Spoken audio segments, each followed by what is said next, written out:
Hər vaxtınız xeyir olsun. Kənd Vlog 2 davam edirik. Bu dəfə sizinlə təbiəti biraz paylaşmağa çalışacağım.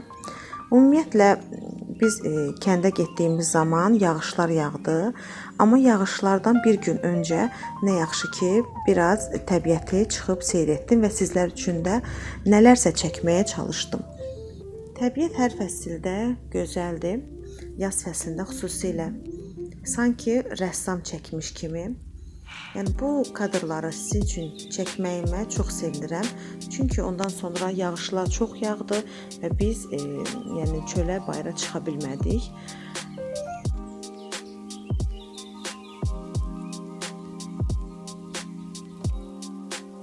Əlbəttə insanın öz gözü ilə görməsi daha gözəl olur təbiəti.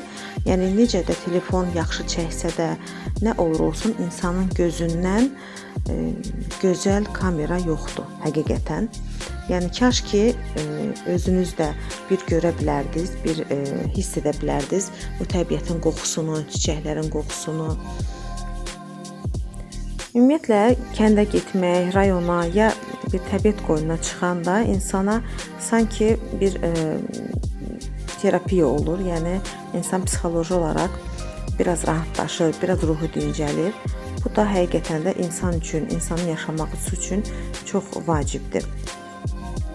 Təbiətdə ümumiyyətlə hər qarışı, yəni təbiətin gözəldir və insan yəni hər bir detalı çəkib paylaşmaq istəyir. Yəni belə çünki şəhərdə çox da yəni paylaşmağa bir kadrlar olmur.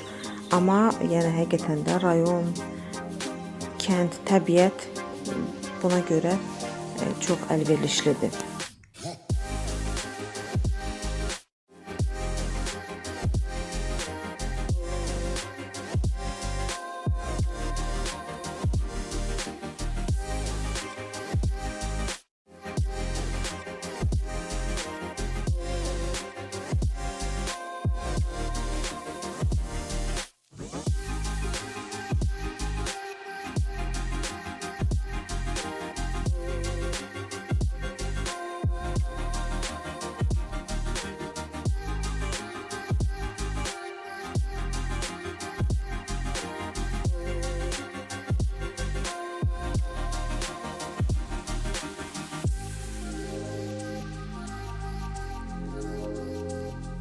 Ümumiyyətlə insan çox şeylər çəkə bilmir.